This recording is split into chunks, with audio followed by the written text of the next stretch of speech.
understanding full customer journey is impossible. There is no way for us to track conversion and distribute credits between all the touch points because we don't know all the touch points. And there are so many touch points that happen outside, like attribution window, from different devices, from different browsers. So what can we use as the next closest proxy metric? If you're not interested, probably you're going to just look at few products and you're going to bounce. But if it's something relevant, you're going to start your research. We started measuring this time and measuring different actions. We give a score for every single visit, even if this visit does not end up with a conversion. And then we redistribute the conversions you have probabilistically between all the upper funnel campaigns. What's up, folks? Welcome to episode 164 of the Humans of Martech podcast. Today we're joined by Constantine Yurevich, CEO and co-founder at SegmentStream. In this episode, we cover why marketing attribution still matters despite its flaws, why holdout testing fails because companies get the science wrong, why marketing will never have true causation, how visit-based attribution unlocks hidden marketing insights, and how marginal ROAS exposes the lie of average returns. All that and a bunch more stuff after a super quick word from two of our awesome partners. This episode is brought to you by MoEngage and their new warehouse native CEP, which revolutionizes the way data should be seamlessly fetched, analyzed, and activated. Now you can use MoEngage Cloud Data Sync to sync your warehouse data with MoEngage and use it to segment audiences or personalize messages without any development. Just set and forget. Use MoEngage warehouse segments to create segments on your warehouse data without moving underlying events, properties, or proprietary segmentation logic, and activate them directly on MoEngage. Using warehouse data analytics, brands can also directly generate insights from their warehouse data. Your long search solution for seamless data sync, smarter segmentation, dynamic personalization, and delightful customer experiences ends here. Warehouse native CEP from MoEngage, making it easy, smart, and secure. Learn more at moengage.com. You've invested thousands in your marketing funnel, targeted the right ICP, spent weeks A/B testing, and optimized for conversion at every step. Finally, a high-intent prospect fills out your demo form, and then nothing. Your nurtured lead sits in a queue while you chase them with, "How's Thursday at 2 p.m.?" Meanwhile, your competitor is already on a discovery call. That's not just frustrating, that's revenue walking away. With Revenue Hero, you can qualify, route, and book leads with the right rep, so your team can start real conversations right away. For the ops folks listening, Revenue Hero syncs meeting data to your CRM, auto-credits no-shows, recalibrates when reps go on vacation, and has a ton of smart features you won't find anywhere else. If you're spending to drive demand, don't lose it at the last mile. Visit revenuehero.io/demo today. Constantine, really excited to chat with you today. Thanks for your time. Pleasure to be here. I spent a lot of time researching your methodology and listened to several past podcast episodes and read a lot of your articles and your newsletter. And I'm excited to get your spin on existing measurement methodologies, chatted with a lot of different people about this stuff and the limitations. But not a lot of folks have something unique to introduce to folks. And I think what you're building is really interesting. I know that you have a bone to pick with MTA. A lot of folks have a bone to pick with MTA. Like, this methodology itself, I feel like, is the hardest to defend of all the different ways you can measure marketing today. Most folks I've chatted with have woken up to like the lack of usefulness when it comes to MTA. One of the biggest arguments against it, and I'm curious to get your take here, is like the lack of causality in its output. Like, we're simply looking back on the digital trackable touch points that we can see, and those are diminishing every day. And then we're arbitrarily distributing credit and not really answering the question of what prompted that person to purchase or what caused, what drove revenue last quarter. Do you think that MTA is pretty much useless in most contexts, or do you think that it's still applicable and there is still some value? Do you think it's impossible to measure the full customer journey in 2025? What's your take there? Yeah, so in my opinion, MTA still has its own place. And like, if I compare it to anything that exists on the market, it's still the most business applicable approach, because there are many like scientific methods. There are many like like geo holdout testing, MMM, other like really scientific approaches where you take math, where you take a lot of data, you go to the lab, you make some tests. But when you try to apply this to real world business, usually it's not applicable. Take geo holdout testing, right? It sounds like a nice idea, just showing your ads in like, for example, 50% of states and continue running your ads in the rest and just measure the uplift. But for some businesses, this is like losing $1 million, $2 million during the test. So would you be willing to run a test that's going to cost you $1 million? And another pitfall here that you won't be able to run a geo holdout test for one small campaign, because geo holdout test has such a thing as minimal detectable effect. And usually, like even for United States, with the diversity of different states and cities, it's around 5%. By 5%, I mean that the channel should contribute towards at least 5% of total revenue of the company. So by withholding like your ads, and if your ads are truly incremental for at least 5%, you're going to be losing 5% of your total revenue. So like the same with MMM, like mathematically everything works fine, but when you apply it in reality, there is no way to test it. You just see some numbers and there is no way to test it. For example, it shows that TV brings you like millions of dollars. How are you going to validate this? Right. You need to How test are you gonna extract the effect, that this effect was caused exactly by TV, not by anything else? I'm not even talking about how complex it is to properly implement MMM, because essentially you need to have enormous amount of data for the last 2-3 years, literally about everything, about competition, about all the product pricing changes, discounts, holidays, microeconomics, wars in the world, like presidential elections, like stock, like you need to factor in everything to be able to build at least more or less accurate MMM model. And of course, like for companies like Coca-Cola, probably this is the only methodology that they can use to somehow evaluate. But when it comes to like D2C brand or software service startup or any like lead generation business, like MTA still is the most applicable business-wise methodology that can be implemented here, but you need to know nuances. You just need to know that this methodology cannot be applied cross-channel. You cannot measure your upper funnel campaigns the same way as you measure your lower funnel campaigns. You just need to know nuances, but you still can compare your lower funnel campaigns to lower funnel campaigns, mid funnel campaigns to mid funnel campaigns. But what is the like real contribution, you might not know. But you can know at least like which campaigns are working better at the same funnel level. You can compare different creatives, etc. And all the platforms like Google Ads, Facebook Ads, and all other platforms, inside the platform, they use single touch or multi-touch attribution still. They have a lot of like complex identity graphs when they try to stitch as much as possible because they possess a lot of data. But you wouldn't see like MMM or geo holdout testing inside these platforms. Why? It's a good question. Like it's, I always ask a question if like Google and Facebook so willingly open source different MMM technologies and they really believe in this technology, why wouldn't they implement it into their own product? And I have an article about this, so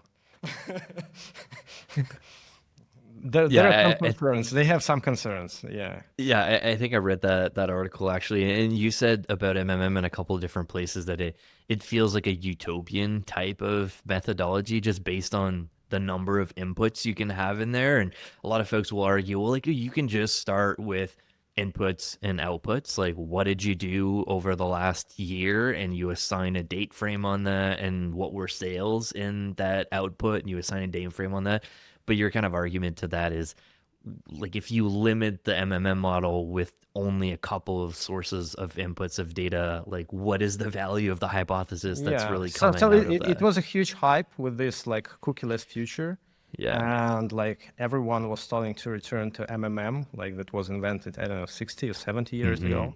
And most of the companies understood that like it's enormous amount of work to implement MMM. And for companies that invest like $1 million, $2 million dollars a month in digital advertising, it's unreasonable. So probably they won't be able even to isolate the effect. So a lot of companies came up with a solution. Why don't we just simplify MMM? And instead of feeding all the data, we're going to feed just data from ad platforms like impressions, cost data, etc. And of course, you get shiny, beautiful dashboards and very easy to implement. And some people call it like next-gen MMM or fast-paced MMM. So you can pull new data from ad platforms, feed it into the model. And of course, you see amazing results, like the channel where you invest the most and the channel that has the most of impressions looks really incremental on your dashboards. But the reality is, if it's so incremental, then you would be seeing it with your naked eye. Like sometimes this dashboard shows such enormous numbers that like if you launched this campaign, you would be seeing it with a naked eye. So, but in many cases, the biggest problem is the isolation of the effect.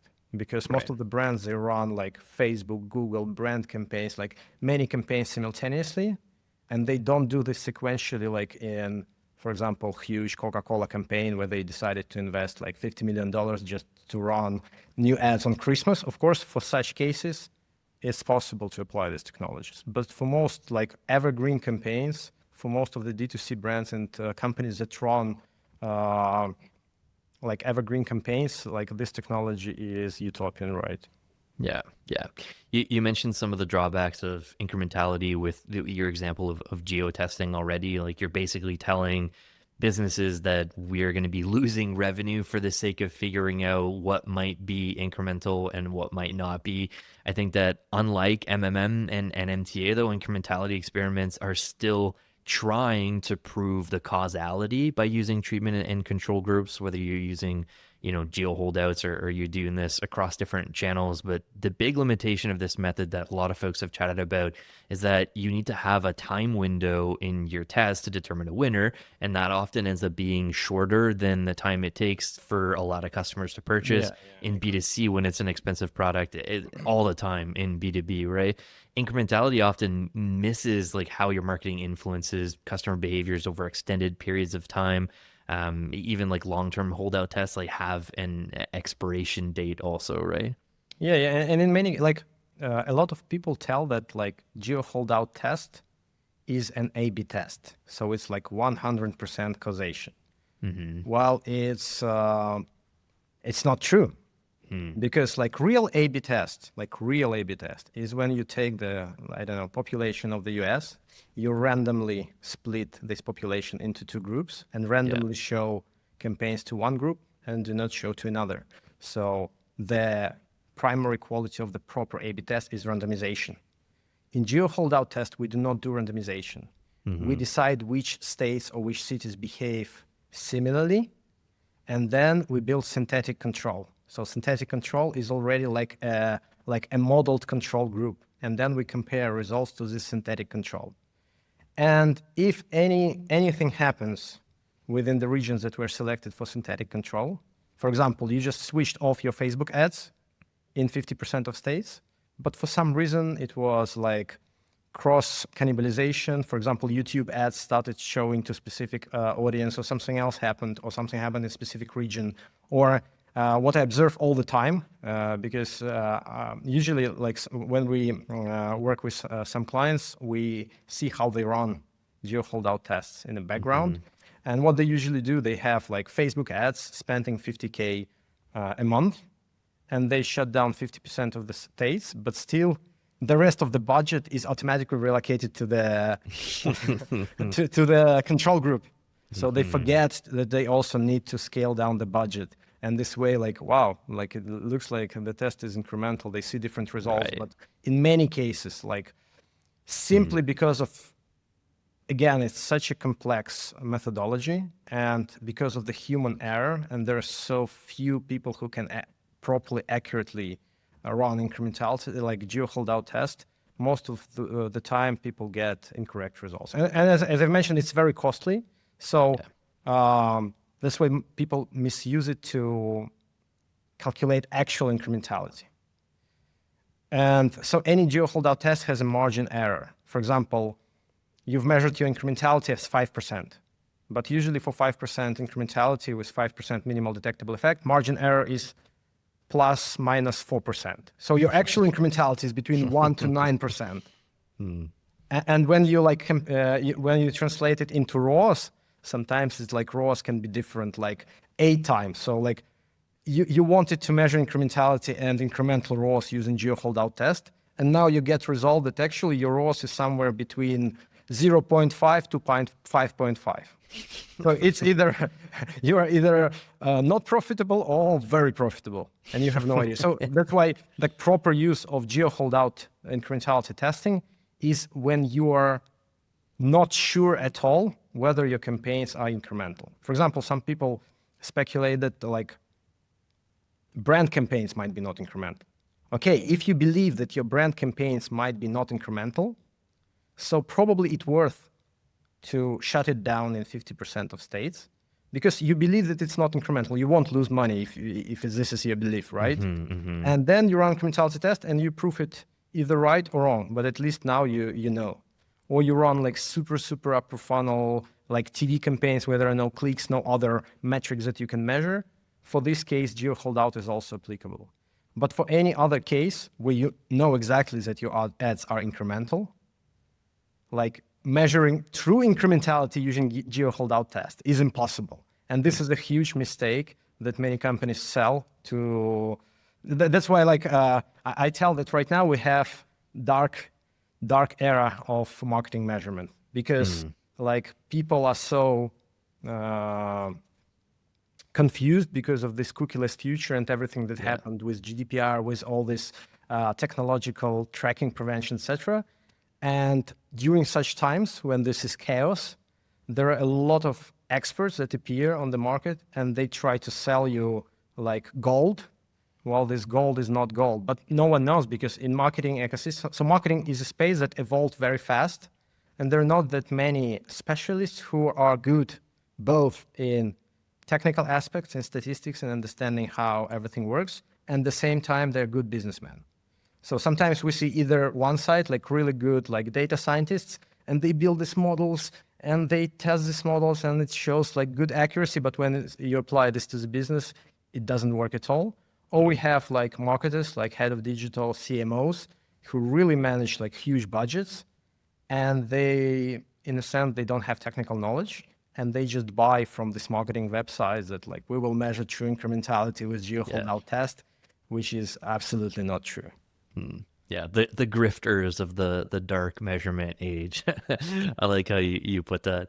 Maybe the last one to touch on before we chat about like what you guys are doing differently here. We talked about this a little bit at the top of the episode here when you were saying like how do we measure like my posts on LinkedIn and the podcast stuff, and we don't have to unpack that, but there's like a qualitative source of attribution here, right? Like lots of folks will bring up the human bias when it comes to self-reported attribution methods like surveys and interviews. Lots of folks are really lazy, like you've called out in a couple episodes, just like they just select the first option and you're like, how did you hear about a survey if you don't actually have a conversation with them? I feel like this is really the only thing though that we can use to account for that like long-term impact of campaigns if your budget is limited. What other things should we be looking at in terms of like what is the impact of long-term brand investments, like overall traffic growth? Is there a share of search? Like what advice do you have there? Yeah, so all we have is like proxy metrics. So like there are a lot of speculations about like correlation versus causation, but in marketing, we have only correlation. This is not true that we have causation. Like marketing reality and customer journeys and psychology is like very complex, and it's not like in medical studies. Even in medical studies, it's very hard. We mostly observe correlations, and we have also like different placebo effects, etc. But like it's not like in science where you have like empirical observation and you can do this and that, because like when you do this, when you do an A/B test, you need a methodology to measure the results of this A/B test. And even if you do like, some people say that incrementality lift studies, for example, in Google Ads, is the thing you need. Like, it will solve all the problems because essentially it's an A/B test. Right, it's an A/B test. So Google will randomly show ads to one group and will not show to other group. So in a sense, like by design, it's a proper A/B test because it's randomly selected cookies. But the question is, how do you measure results? And you still measure results based on last click attribution. Mm-hmm. So it's an A/B test that will show like, how many last click conversions you're gonna. So it's still like the measurement methodology that you use to measure the results of the A/B test is still based on attribution. So like there is a lot of confusion in this space. That's why like I would say it's one of the most complex areas to work in. So even some of our investors, they say like, guys, this is really tough. This is a really tough market because you will encounter people that will have no clue what you're doing. Yeah. Yeah. And at the same time, for you to educate the market, it might take like 10 years, 15 years. So it's a really tough space. It's a tough space too, because I feel like some CMOs, like you said, aren't super technical and they don't really care to take the time to learn the space. They would rather just get data, whether they trust it or not, show it to the board, get approval for these other campaigns, and then move on to the next thing. Like this obsession about the trustworthiness of the data and the results on what we ran and where we should invest the next dollar isn't always at the top of the list of priorities for a CMO, like the marketing ops team or like the folks that work in Martech. Like there's differences of like the level they care about, like the legitimacy of the data, right? And it works. And it works for a few reasons. So, for example, this next gen MMM platforms, why they are so popular? Because imagine you're a CMO, and for some reason you invested like tons of money in some DV360 display YouTube campaigns, and you don't have any data to justify your investment. Yeah. And now you need a third party, because at the end of the year, you're going to need to go to the board meeting or to report to CEO, and you're going to need to show like why you've invested millions of dollars into some campaigns that don't show any like attributed revenue. So you buy MMM solution and they justify your numbers. I've heard a lot from my colleagues who work in different e-commerce companies that some MMM providers even provide report and they say, do you like it? If you don't like it, we can make it different. We can choose different options. So decide like, what do you believe is incrementality of your YouTube ads? So we can adjust it. So it's no problem. Yeah, that's such a good point. And it works for two reasons. First of all, because in many companies, the rotation of CMOs and head of digital is like almost every year a company might be changing. So that's why you need to survive 1 year and then you go to the next company. Because if you work in a company for 2, 3, 4, 5 years, and we have some CMOs from our clients who work for 5 or 10 years, it's not enough to show something on paper. You need to show, you don't need to show attribution. You don't need to show like effectiveness of your like YouTube or Facebook ads. What you need to show that you grow like 20, 30% year over year. And if you don't show this, you're fired.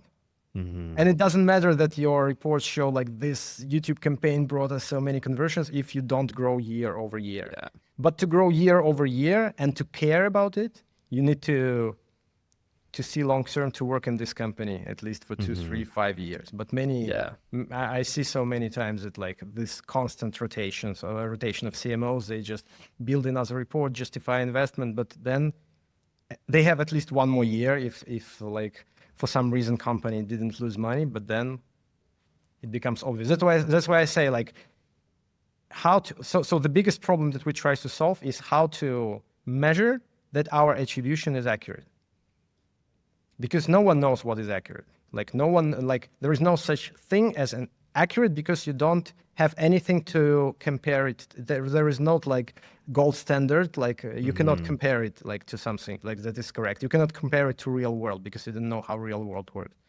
Right. We have only understanding when clients follow the attribution and they follow the strategies that they grow year over year. So this is the only way.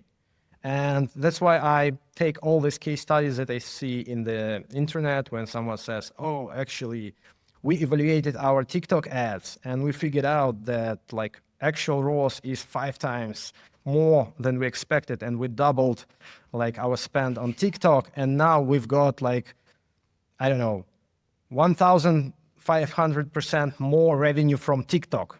My question is, how much did you grow year over year?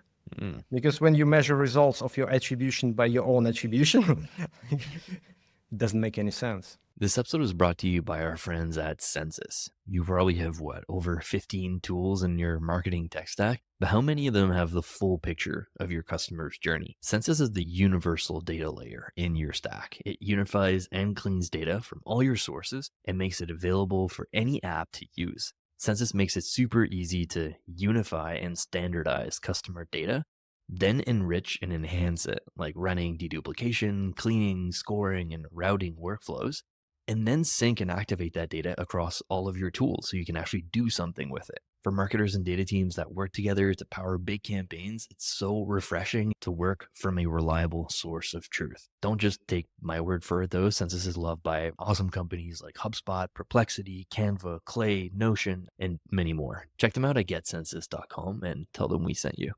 This episode is brought to you by our friends at Knack. I have the amazing pleasure of chatting with some of the greatest minds in marketing operations, but you'd be shocked at how many of them have the same issues when it comes to their campaign creation process.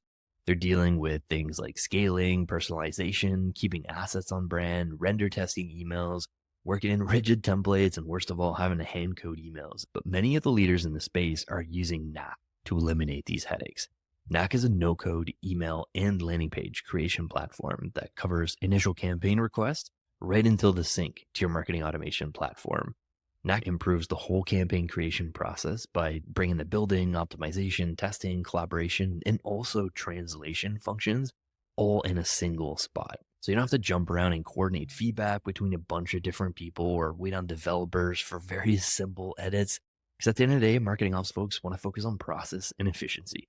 Marketers want to focus on creativity, and Knack makes sure you get both and then some.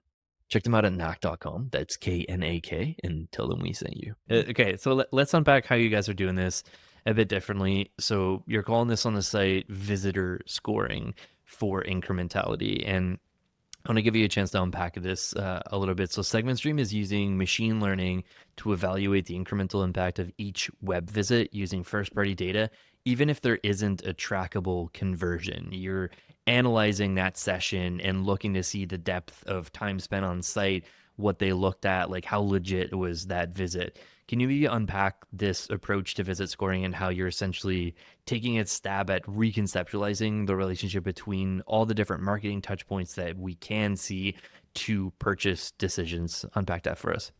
Right. So actually, we've been talking a bit before this podcast about like the naming for this attribution, because at one point we just wanted to call it multi-touch attribution.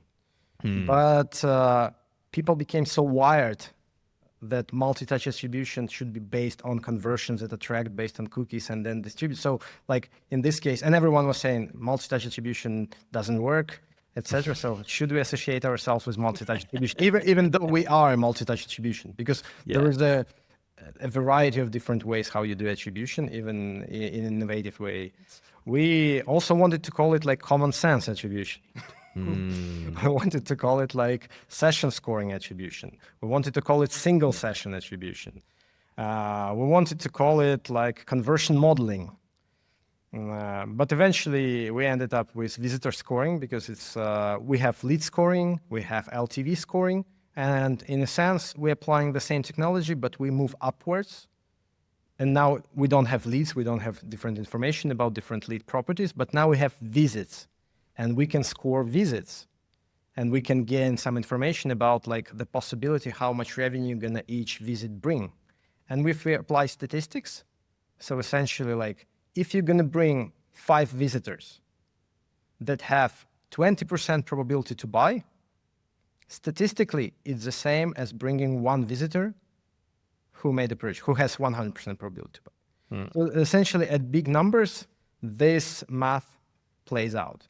So when we were designing our measurement approach, like Elon Musk, we decided to work out from the basic principles of understanding, let's understand how it works. Yeah, first principles. First principles, and let's make some assumptions. So let's make the first assumption. Understanding full customer journey is impossible. So even the best multi-touch attribution, if you take super advanced multi-touch attribution, data-driven, etc., it still applies credit to all the touch points that happened within the same device, within the same browser. Yes, you can apply some stitching mechanisms by IP address. If it's allowed to track, you can have user ID when someone authenticates on a website, but fraction of such sessions is very limited. And even with IP address, people move all the time with their iPhones. Now, I'm moving from my home to work, and my IP changes all the time. So you can stitch a lot of similar users working in the same WeWork office, and it doesn't prove that this is the same user, right? Mm-hmm. So our first assumption was understanding and seeing full customer journey is impossible. Yeah. If it's impossible, that there is no way for us to track conversion and distribute credits between all the touch points because we don't know all the touch points. And there are so many touch points that happen outside attribution window from different devices, from different browsers. And nowadays, even on mobile device, when you click on some ads on Instagram or Facebook, you don't even open it in the website in Safari or Chrome. You open it inside in-app Facebook browser or in-app Instagram browser. And when you're interested, probably you're gonna switch to default browser. So even within the same device, you have multiple cookies and multiple different browsers. So we took this assumption. So what can we use as the next closest proxy metric? And we understand okay, first idea was we can take we can use add to cart event, or we can use initiated checkout event. But most of these events are also quite lower funnel. Mm-hmm. So we uncovered that even add to cart, even though you have thousands of such events, some people use add to cart just because they use it as a wish list. Some people add something to cart only when they made up their mind and then they made a decision. So what else can we measure? And we understood that we need to measure effort. How do we measure effort? For example, if I see some ads, if this ad is relevant to me,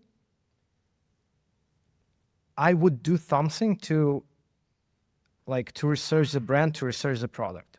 Right. But what can I do? Eventually, I can click on the ad. So many people argue about incrementality of post-click conversions, but at the same time they say, oh, but post-view conversions are actually incremental. For me, this is some interesting logic here, because if someone didn't put any effort even to check out your website, why are you making an assumption that all these millions of impressions that you bombard on Instagram, YouTube, are actually incremental? And again, this might be applicable for brands like Coca-Cola, etc., that just need to put this message into your brain, or you already know about this brand. They just need to give you information about some new product line, etc., or something else. But this is if it's unknown D2C brand. To make an assumption that someone would bother remembering your brand after impression, for me, it's I cannot understand this logic. For example, today probably you've scrolled your Instagram or YouTube. How many brands you've remembered from those you did not engage? Can you name one? Yeah, I would probably only remember the ones that I knew previously and none of Right, the new ones. right. That's why like this like so-called brand awareness, it makes sense for brands that already have like that already have this brand awareness, and they want to strengthen it. But if it's like a like startup, a known D2C brand that just wants to find relevant audience, like you need to target your audience properly and you need to measure like engagement properly. And we found out that like, okay, our next assumption, if no one clicks on the ad, probably they don't want to put an effort. They're not interested at the moment. So, okay, then we go to clicks. If someone clicks an ad, is there a correlation between click and conversion? Probably there is some, but not that much, because you can just put little like shiny ads on Facebook with like clickbait ads, like that promise you something or like look really funny, or you can see an amazing photo of beautiful dress. Like you click on the website and actually see that it costs like $15 and actually it's from Alibaba or something like that. So like clicks do not have very good correlation with conversions. So we go next level. You clicked, now you're on the website. So if you're not interested, probably you're gonna just look at few products and you're gonna bounce. But if it's something relevant, you're gonna start your research. You're gonna start like looking, for example, if it's a booking website, you start looking for different destinations. If it's a travel agency, you're gonna start looking at different prices, etc. Eventually, you start investing time. And actually, like we started measuring this time and measuring different actions. And then we take the longest customer journeys that we have using cookies, and we compare like what are the behaviors that like we can identify from these upper funnel campaigns, which are very similar to those behaviors from the longest customer journeys, that can show us that actually this user is interested in the product. And depending on how customers behave and how we match these patterns, we give a score for every single visit, even if this visit does not end up with a conversion. And then we properly like redistribute the conversions you have probabilistically between all the upper funnel campaigns. How can we do this? First of all, imagine like you have a lot of clicks from, I don't know, from Paraguay and generated 1,000 score. But you have only one conversion from Paraguay or zero conversions from Paraguay. Mm-hmm. And you have 1,000 score generated from US and you have 100 conversions. So of course we don't like simply distribute score and value and conversions based on the amount of time and like what you've done on the website. If eventually from some like probabilistic stitching mechanisms, we cannot identify that this is relevant. Because if this like 1,000 score that is generated from Paraguay and we don't see any conversion from Paraguay, this score doesn't matter for us. The value of the score will be almost zero.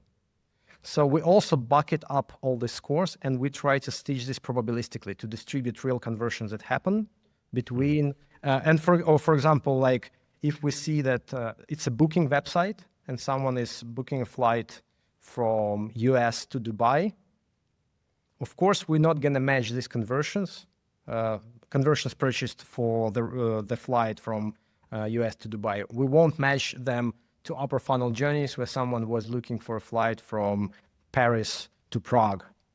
So we use a lot of like contextual behavioral data also to understand that these customer journeys might be related. And we assign credit or some portion of the conversion to this. So it's very probabilistic model. But again, we play here with statistics and with big numbers. And when you do this properly on big numbers, eventually we see that if you're going to invest more in customers who actually, from specific segments, who actually behave specific way on the website, and from the same parameters they also buy, customers having the same parameters they also buy, eventually your revenue grows. And eventually you have much higher ROAS in your blended marketing mix. Very interesting. So I want to make sure I got this right. So all of this like scoring that you're doing, step one is every single session, you're scoring them based on activity, whether they buy or not, whether you can Right. stitch other sessions together or not.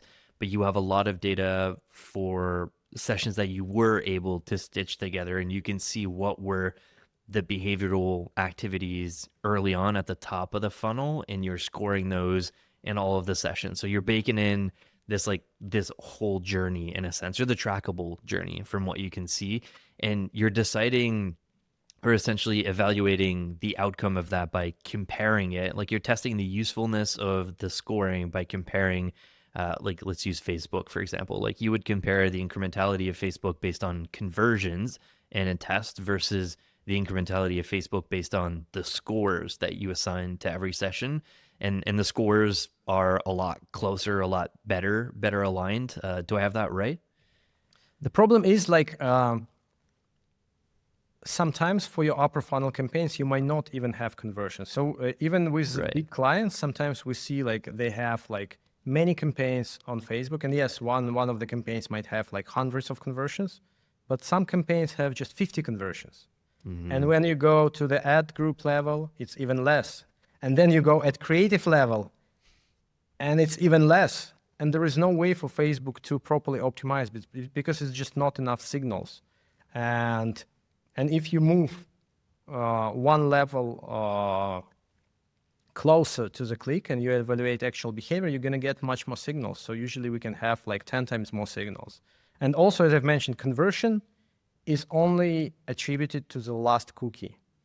And on platforms like Facebook, on TikTok, usually people they use mobile a lot, and many people buy on desktop, or people just browse within in-app browser and then they switch. So this conversion there is no technical possibility for this conversion even to be attributed to the initial click.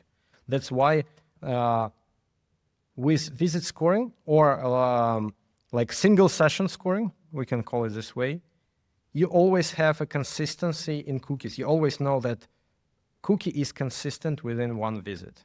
So you never lose the traffic source. So as soon as visit ended, we can evaluate this visit, give it a score, and immediately attribute it to the traffic source that initiated this visit. So there is no way to lose information here.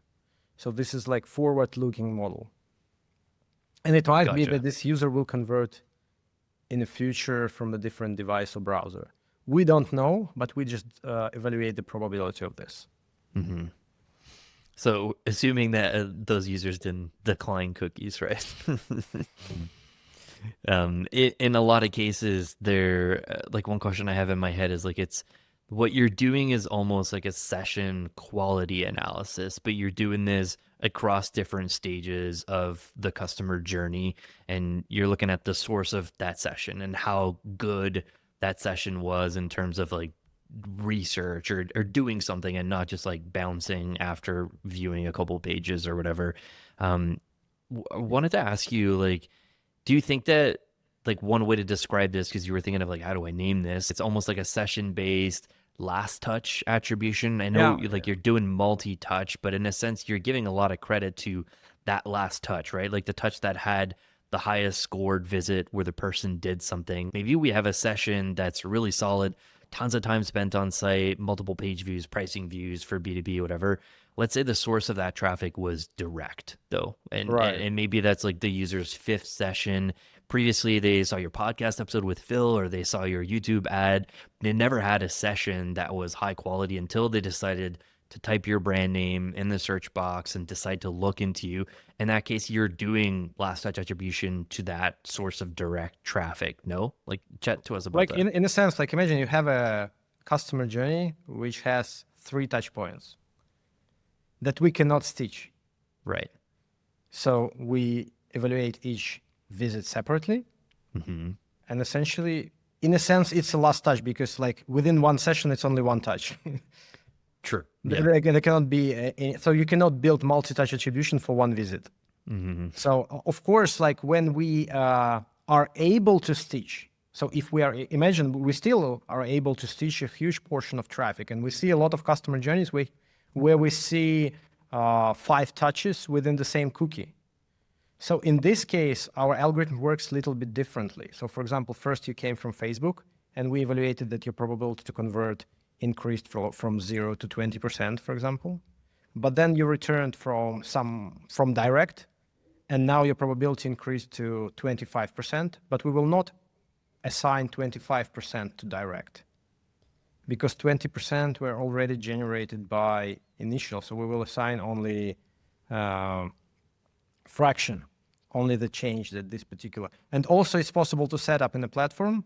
So we have a setup to identify, to set up what does it mean a significant traffic source? Because like in many cases, like companies do not care.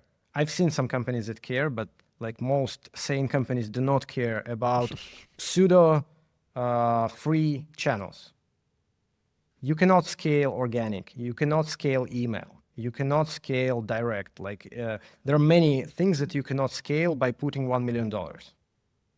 So it doesn't make sense to like, I've seen some marketers who even put like UTM parameters on their cart abandonment emails. Like, why would you ever do this? Like, why? Like, marketing measurement is already so complex. Why would you put UTM parameters to your like email campaigns? If you want really to measure incrementality of your campaigns, run an A/B test. Like in CRM, it's very easy. But like my personal opinion, just do same things. And like, if you want to send an email, it's like reasonable to send an email, because running A/B test is also costly, as we discussed before. But don't put UTM parameters because it's insignificant traffic source. Significant traffic sources are traffic sources where you invest a lot of money and you require budget. Everything else is insignificant. You're going to do this anyways. Or even if you're going to do this anyways, it's not possible to scale it 2 times next month. So that's why, like, in many cases, we recommend our clients, like, everything that is organic, like brand campaigns, email campaigns, direct, it's insignificant traffic source. So even if we're going to be able to stitch a customer journey with 5 touch points, where first touch point was significant, and after that insignificant touch points, all the score from all 5 visits is going to be attributed to the first significant source. Interesting. And so just to be clear, you mean significant in the sense that we're going to be doing those things anyways. Those are insignificant. The significant ones are the ones that we're investing dollars in, and we're like deciding what that lever is, like how much we're going to be doing. For me, significance, like, people are too obsessed about measurement.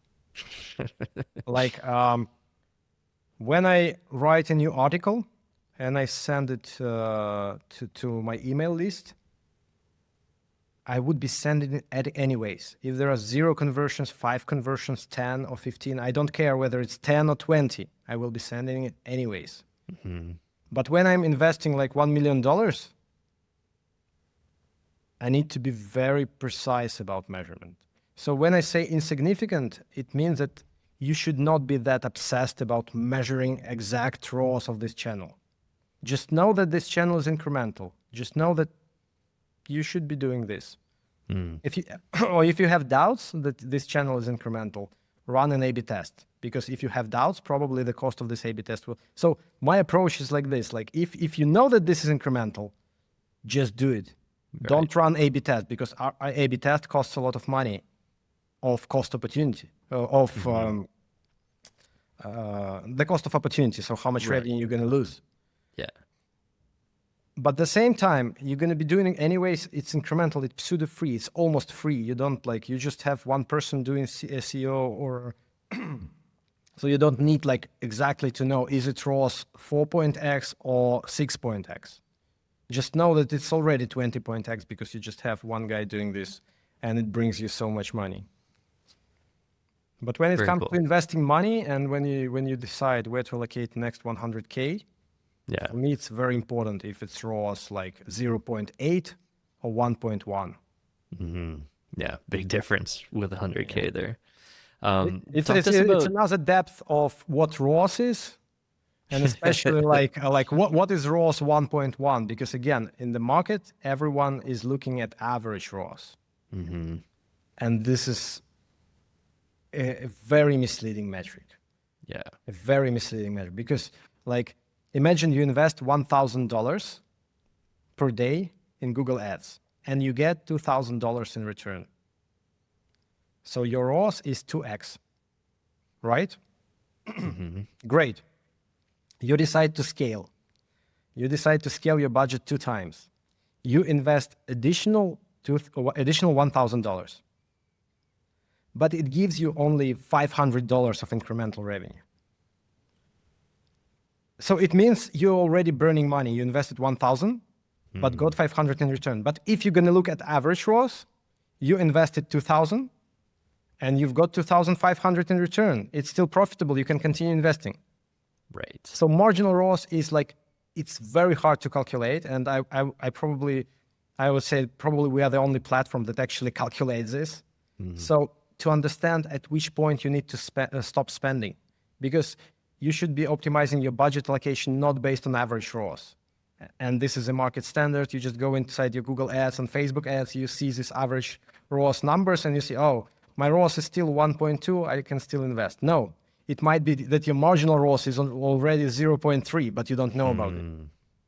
Very cool. Yeah, and you've written a lot about this too. We'll link out different articles that, and you got some really good LinkedIn posts on that too. I feel like we could probably do a full episode on like marginal versus it's a huge average topic. ROAS. It's a huge topic. I want to give you a chance to chat about activating attribution insights. I think one thing that SegmentStream does really differently from a lot of platforms, a lot of folks talk about like how to measure, and that's hard enough as it is, but what do you do with that information once you have insights from different platforms, different measurement?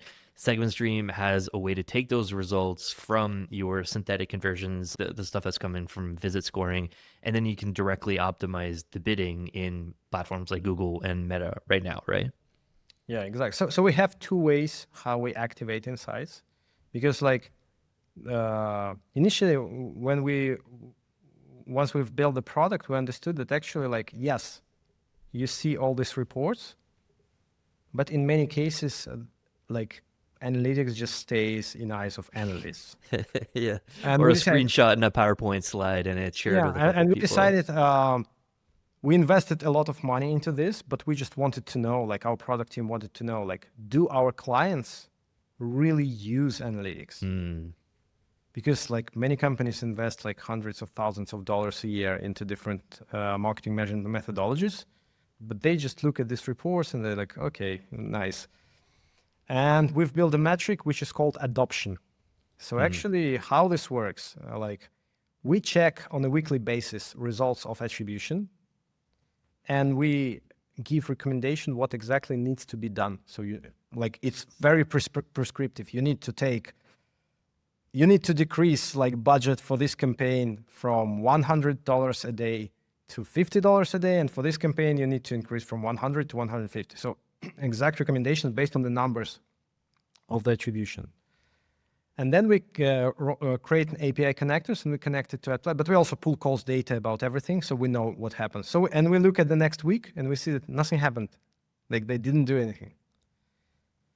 And like we understood like maybe 95% of our clients, they were not following attribution. They were just looking into dashboards and they were doing some other stuff there. And maybe they were doing something, but it was not correlate. Like actual results, what was applied was not correlate. So ad platform was not properly synchronized with analytics, because ad platform uses different attribution. Well, ad platform uses its own pixels, its own target ROAS, which is based on average ROAS and not on marginal ROAS. So even if you're gonna if you see like 2x ROAS in SegmentStream, and you're gonna put target ROAS 2x on Google, those are 2 different numbers based on absolutely different methodologies. So we decide how can we like synchronize attribution, how we can synchronize analytics with actually what happens inside ad platforms. And the first thing that we've implemented was a synthetic conversion. So essentially visit scoring attributes conversions to visits that have not converted. But Facebook and Google, they do not have any conversions for visits. That for them, it's like wasted spend. For example, it was a user who actually like was researching a product, who like almost made a decision to buy, maybe even send a link using WhatsApp to a wife. But then there is no conversion from this device and browser. And what Facebook gets, oh, this visit was completely useless. I should not be buying more users like this. And this was like, and this is incorrect. This breaks the smart bidding algorithm. And then there is some other user out of the blue or from the retargeting that buys immediately like maybe the wife who clicked the link and eventually made a purchase. And you have this conversion and you don't understand what's going on. Like it's completely broken customer journey. So to compensate for this, like we decided to create a synthetic conversion. So at the end of the visit, if we see that this visit is valuable, if we see that Facebook should be bringing more customers like this, because this customer was really interested in the brand, in the product, and has very high probability to buy, even though they might not buy from the same device or browser, we create a synthetic conversion, which is synthetic. It means like it's not real. There was no real conversion. Right. But we fire it as an event and we send it using Conversions API to Google or Facebook or LinkedIn or TikTok, etc. So this was the first way how we implemented this activation. So now you can optimize your upper funnel campaigns. And for some clients, it was an amazing, elegant way to solve their problem of upper funnel, because their upper funnel were not getting any signals at all. There were no last click conversions at all, and they were optimizing for landing page views or for clicks, which are not correlating with conversions at all. So we've changed this, and now they were optimizing for synthetic conversions for high value customers, for high value like potential customers. The next step of activation was actually applying budget recommendations. So we know that when we show that in our attribution, the ROAS of this campaign is 2x, and marginal ROAS is, for example, 1.5, and marginal ROAS of another campaign is 1.2. Like we know exactly that budget for this campaign needs to be increased, and for another campaign needs to be decreased. But how to apply it in the ad platform? Because you need to make all these calculations. Okay, how to map SegmentStream's marginal ROAS to Google Ads ROAS, how much we need to change the target so that we exactly match that our budget going to decrease by 20%. So it's a lot of calculations because of mismatch of attributions, bidding strategies, etc. So we've created algorithm, and now you have all these recommendations, like list of recommendations, how exactly you need to adjust the budget.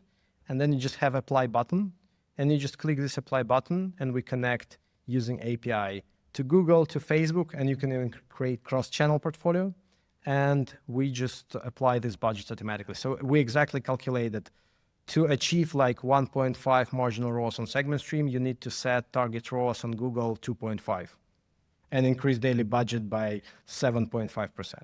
And this way we're really proud of this, that on many clients, we achieved like 80% adoption of insights. 100% is almost impossible because still like sometimes platforms behave very unpredictably. Sometimes they overspend, sometimes they use like their own signals when they decide that they need to bid higher, etc. But 80% adoption is already good. So our clients are able to apply these recommendations on a weekly basis. And some of our clients have hundreds of campaigns. And before, they just needed to go inside Google Ads and apply this like changes in budget for every single campaign that took like hours and hours. And at best, they were able to do this monthly. Now they just can click apply button, and all these changes are applied in a second. Fascinating. That's super cool. I'm happy we got into that topic because I feel like that really differentiates your offering from a lot of different measurement attribution platforms on the market. I love the synthetic conversion data sent back to the platforms themselves. Not only are you improving your bidding strategy from that, but you're teaching the algorithm better, like how to serve those ads to better customers instead of just people that buy. Yeah, I think that's and also fascinating. like measurement through action is the most accurate measurement, because like an example before with marginal ROAS, if you just keep your like $1,000 a day investment and you have 2,000 in return, you just have 2x ROAS, and there is no way to measure marginal ROAS. The only way to measure marginal ROAS is by doing, we call it controlled budget shifts. You need to do to destabilize your system, and you need to do this budget shift to decrease budget, to increase budget, to understand this like differences in incrementality. So that's why like I don't believe in static measurement. Measurement should be dynamic. You should be always like destabilizing the system, applying different budget changes to be able to allow the model to train on new data. Very cool. Two last questions for you, Constantine. We chatted a bit about like the difference between what you're doing, visitor scoring and lead scoring, something that's really well known in the B2B world specifically. As you were like walking through the stuff that you're building and how you're doing this differently, is there a way to like make this like a white box, a transparent approach to how you're scoring and like also delivering those insights to your customers and saying, hey, we've noticed that for the ones that we have a good picture of that journey, these 3 or 5 activities on site lead to very high visitor scores and propensity to purchase.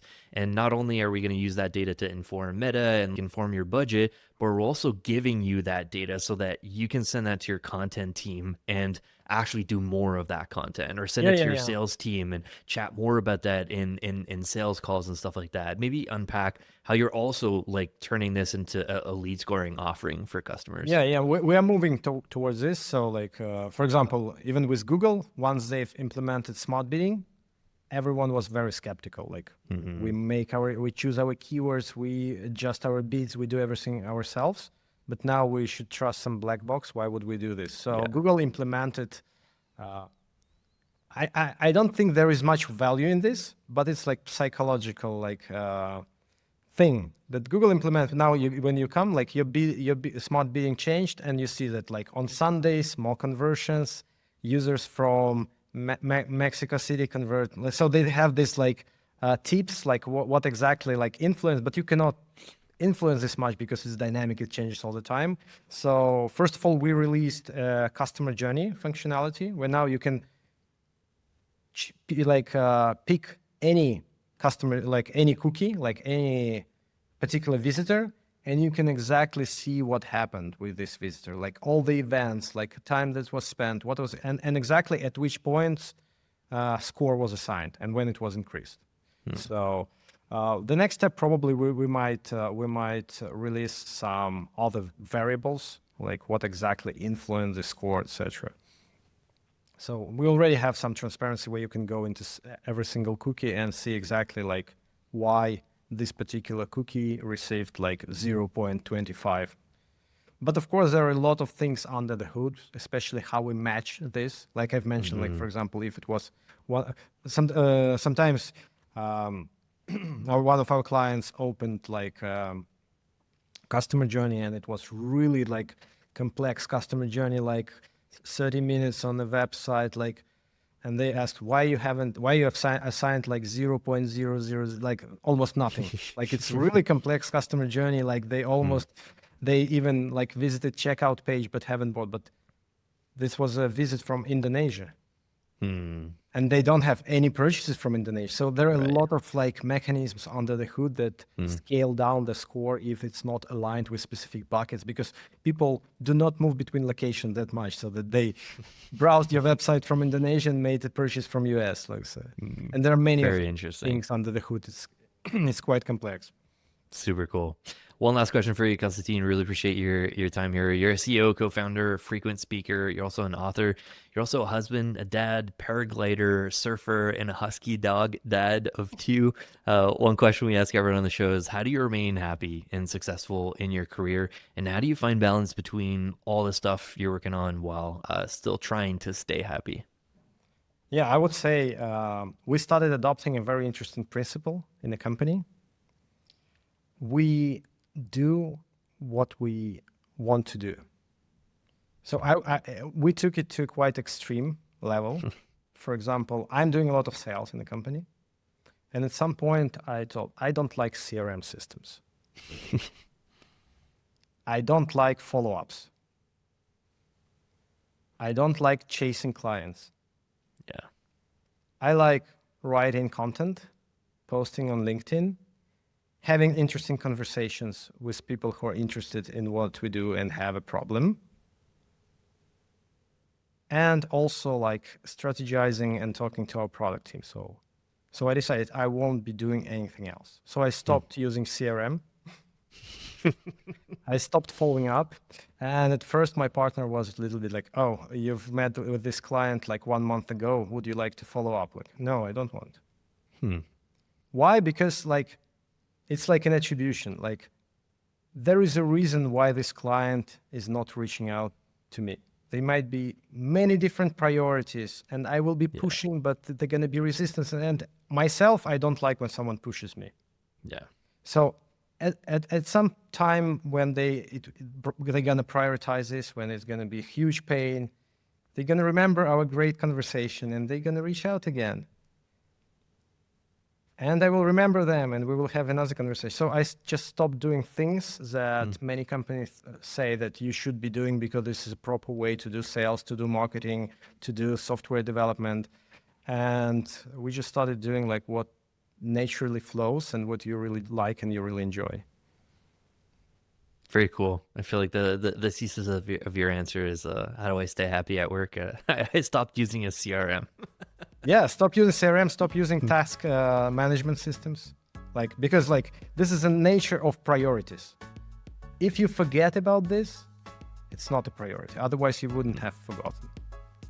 Super cool. I love it. Constantine, really appreciate your time, man. This is super interesting. Love what you guys are building. We'll share out links. I'll share out links to your newsletter, the site, obviously.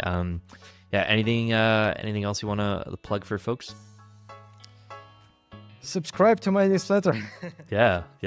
Been loving it, honestly, truly. Yeah, it was a pleasure. Great conversation. Thank you so much. I really appreciate your time. Thank you very much.